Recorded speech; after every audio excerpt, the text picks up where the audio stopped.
आज हम लोगों का टॉपिक होगा the romantic imagination and national feeling.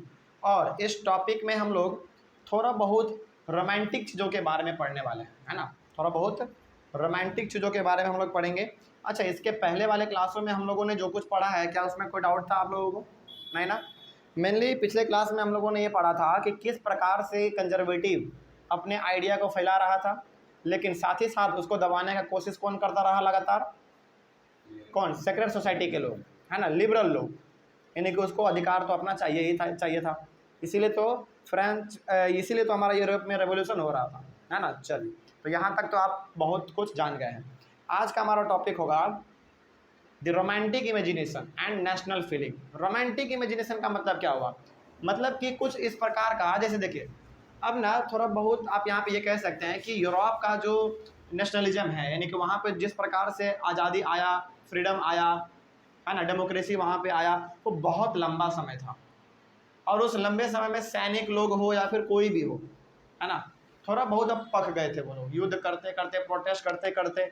अब जैसे देखो, यदि आप फॉर एग्जांपल आप लगातार पढ़ रहे हैं, तो आप अपने मनोरंजन करने के लिए क्या करते हैं? या तो आप बाहर खेलने के लिए चले जाते हैं, या तो आप कोई गाना सुन लेते हैं, या तो कोई मूवी देख लेते हैं, या तो वीडियो गेम खेल लेते हैं। कुछ ना कुछ तो आप करते हैं अपने माइंड को फ्रेश करने के लिए, है ना। तो वही चीज़ यहाँ पे था कि एक प्रकार से ये लोग ना धीरे धीरे अब कह सकते हैं कि बोर हो रहे थे धीरे धीरे। लगातार एक के बाद एक प्रोटेस्ट, लगातार एक के बाद एक मार्च लोग निकाल रहे थे, स्ट्राइक कर रहे थे, है ना, कंजर्वेटिव के खिलाफ आवाज़ उठा रहे थे, कभी कभी हाथापाई भी हो जा रहा था। तो इन लोगों को थोड़ा सा बोरियत तब लगने लगा था। तो यहाँ पे जो बोरियत को ख़त्म करने के लिए अच्छे अच्छे आर्टिस्ट, रोमांटिक आर्टिस्ट ने रोल निभाया, उसी के बारे में आज हम लोग पढ़ने वाले हैं। ठीक है, मतलब कि इन लोगों ने कुछ अच्छे अच्छे गीत लिखे, एक प्रेमिका प्रेमी के लिए, प्रेमी फिर एक प्रेमिका के लिए। इस प्रकार से नए नए गीत यहाँ पे आने लगे, अच्छे अच्छे फिगर आने लगे यहाँ पे, है ना, पिक्चर आने लगे, आर्टिस्ट के द्वारा बनाया जा रहा था। तो इससे मेनली ये था कि लोगों के बीच में एक प्रकार का जो क्या कह सकते हैं उसको, एनर्जी का जो लेवल है वो मेंटेन रहे, है ना, और वो अपने नेशनलिज्म को बरकरार रखे, उनका जो मोरल है वो डाउन ना हो जाए, इस प्रकार का। चलिए, तो उसी के बारे में हम लोग आज पढ़ेंगे, the role of romanticism in national feeling. अच्छा, हमने कल कहा था आपको पिछले वाले क्लास में कि जिसमें कि आई एस एम लग जाए, उसका मतलब क्या होता है? आइडियोलॉजी, है ना, उसका विचारधारा। तो वही यहाँ पे लिखा हुआ है, रोमांटिक में रोमांटिसिज्म, ISM मतलब क्या हुआ? रोमांटिज्म का एक आइडियोलॉजी। ये आखिर कहना क्या चाहता है रोमांटिक चीज़ों के द्वारा, ये क्या कहना चाहता है, इसी के बारे में आज हम लोग पढ़ने वाले हैं। इसके साथ ही साथ नेशनल फीलिंग के बारे में पढ़ेंगे हम लोग। ठीक है, चलिए जानते हैं क्या है। Romantic artists and poets created a sense of shared collective heritage. मतलब क्या हुआ इसका?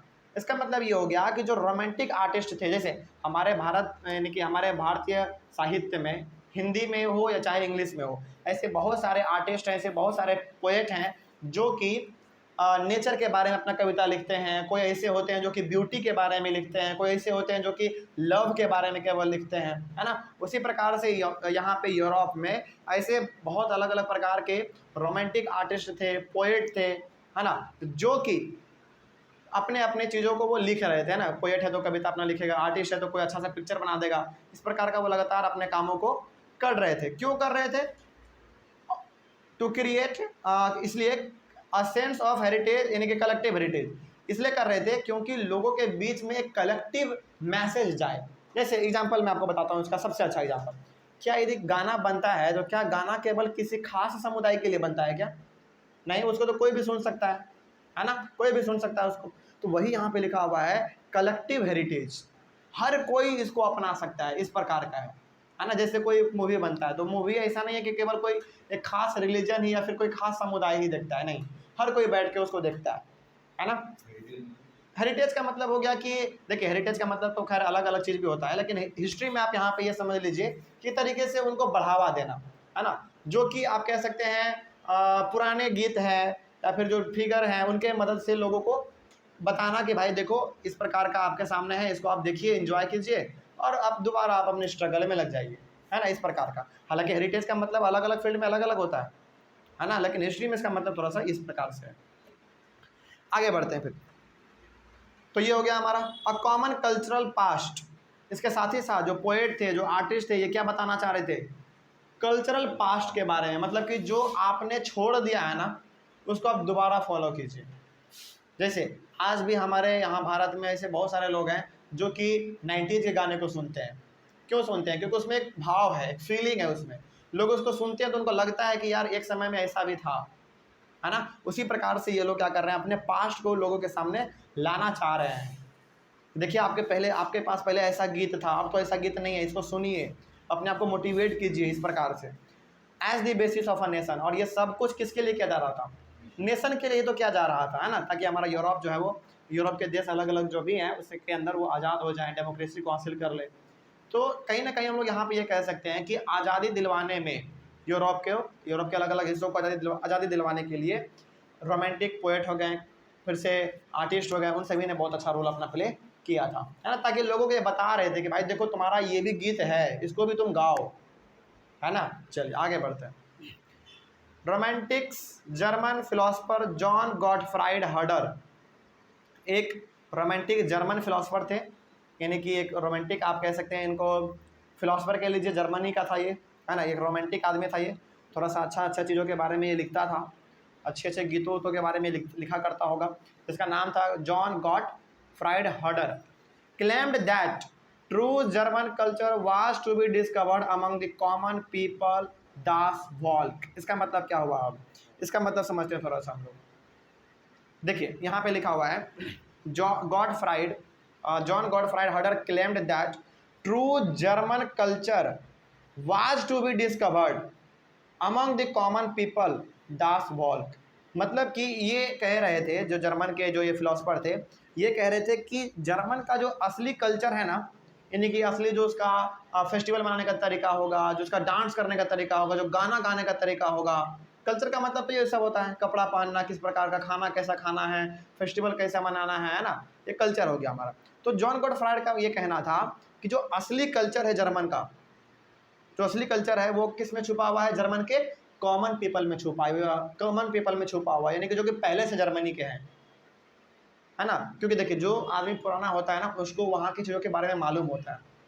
जो नए लोग आ गए होंगे जर्मनी में, क्या उनको मालूम होगा ये सब कुछ कि जर्मनी में कैसा पहले कल्चर चलता था? नहीं मालूम होगा।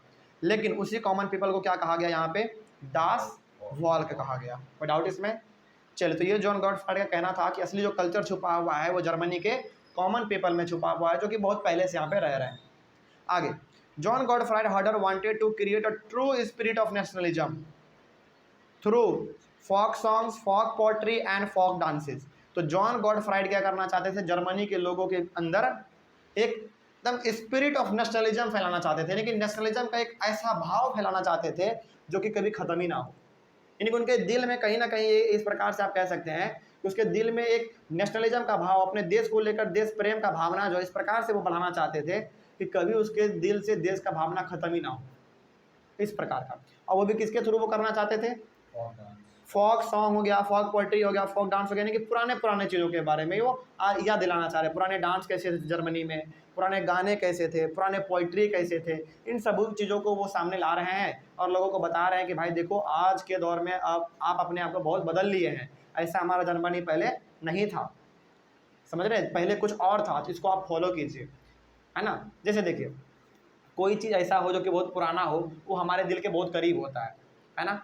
जैसे फॉर एग्जांपल यदि आप मान लीजिए कि अभी आप क्लास 10th में हैं, कोई ऐसा ड्राइंग आपका मिल जाए जो कि आपने क्लास 1 और 2 में बनाया था, तो क्या आप उसको प्रिजर्व करके नहीं रखना चाहेंगे? रखना चाहेंगे कि याद के तौर पे, यार एक क्लास था हमारा 1-2 जिसमें हम ये पिक्चर बनाया करते थे। इस प्रकार से एक मतलब उसको संभालने का ना आपके अंदर एक रिस्पॉन्सिबिलिटी आ जाता है। हाँ, समझ रहे बात को? चलिए, तो वही चीज़ यहाँ पे लिखा हुआ था कि जॉन गॉटफ्राइड लोगों को ये याद दिलाना चाहते थे कि भाई देखो पहले आपका ये कल्चर था, आप इसको फॉलो कीजिए, आप इसको बचा के रखिए, है ना। और जब ये सब बचेगा तो अपने आप देश के लिए प्रेम आ जाएगा। देश का प्रेम क्या है कि पुराने कल्चर को छोड़ देना नहीं, उसको भी अपनाए रखना, ये भी एक देश प्रेम ही तो है, ये भी तो नेशनलिज्म ही है ना। आगे बढ़ते हैं। सो अकॉर्डिंग टू देम, तो जॉन गॉटफ्राइड के नज़रिए से collecting and recording these form of folk culture was essential to the project of nation building। तो इनका ये कहना था कि जितने भी पुराने गाने हैं, डांस हैं, कल्चर हैं, फेस्टिवल है, जो भी हैं, उनको रिकॉर्ड करना चाहिए, यानी कि उनको बचा के रखना चाहिए, है ना। उसको कलेक्ट कीजिए, उसको बचा के रखिए, ताकि ये हमारे नेशन बिल्डिंग में मदद आ सके, है ना। मतलब कि हमारा जो जर्मनी है एक प्रकार से, इस प्रकार मतलब कि जर्मनी के अलावा भी जो अलग अलग यूरोपियन कंट्री है वो अच्छी तरीके से आगे बढ़ पाए, लोगों के बीच में नेशनलिज्म का भावना आ पाए, है ना, वो अपने देश से प्यार करे, प्रेम करे, इस प्रकार का भावना आए, ऐसा मानना था जॉन गॉटफ्राइड का। ठीक है, आगे बढ़ते हैं। उसके बाद देखिए क्या लिखा हुआ है, उसके बाद है the role of language in developing the nationalist sentiments in Europe. Language भी एक अच्छा इंपॉर्टेंट रोल प्ले करता है, लैंग्वेज, है ना, लोगों के बीच में देश के लिए, देश भावना फैलाने के लिए आप कह सकते हैं कि एक लैंग्वेज भी अच्छा रोल प्ले करता है। क्या है देखिए यहाँ पे ध्यान से, languages played an important role in developing the nationalist sentiments, यानी कि जो आंदोलनकारी हमारे होते हैं, जो देश से प्रेम करते हैं, उनका भावना देश को लेकर ऊपर उठाने के लिए एक लैंग्वेज भी अच्छा रोल प्ले करता है, यानी कि उसके अंदर में एक अच्छा सा भावना है अपने देश को लेकर, है ना, वो एक लैंग्वेज भी अच्छा रोल प्ले करता है। कैसे करता है जानते हैं इसके बारे में, देखिए।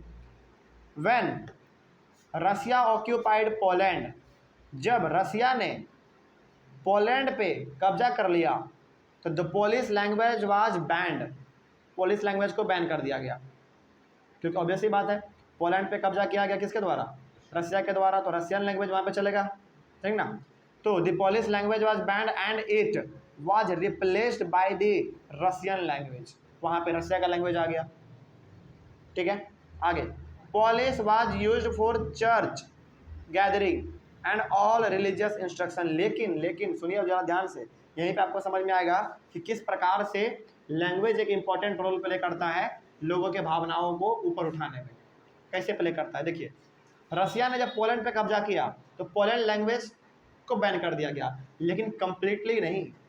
कहा गया कि रसिया में पोलैंड, यानी कि रसिया में पोलिश लैंग्वेज बंद रहेगा, लेकिन पोलिश का जो इस्तेमाल है वो कहाँ पे हो रहा था, चर्चों में हो रहा था, यानी कि चर्च वाले में जो हमारे लोग आते हैं ना प्रेयर वेयर करने के लिए, वहाँ पे वो चीज़ हो रहा था, वहाँ पे पोलिश लैंग्वेज हमारा चल रहा था, उसमें कोई रोक टोक नहीं था।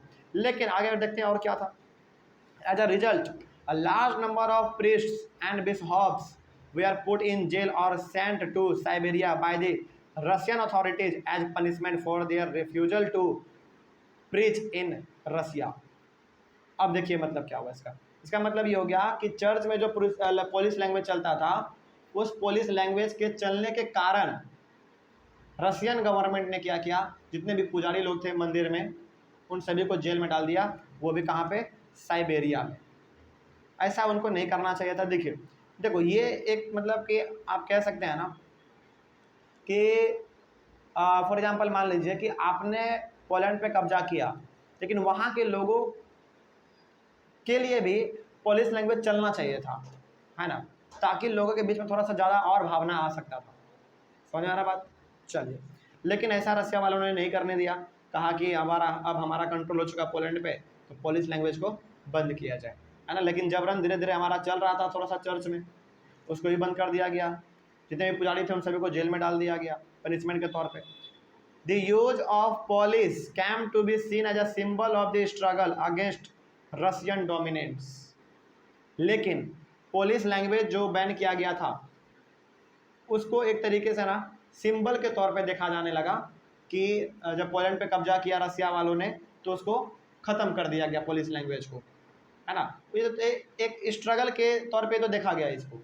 मतलब क्या हुआ इसका मतलब ये हो गया कि जब रसिया ने पोलैंड पे कब्जा किया तो पोलैंड वाले लोगों ने कोशिश किया कि हमारा लैंग्वेज यहाँ पे चले, स्ट्रगल तो किया ना, लेकिन उसके स्ट्रगल को उतना बढ़ावा नहीं दिया गया, उसको रोक दिया गया लैंग्वेज को बोलने से।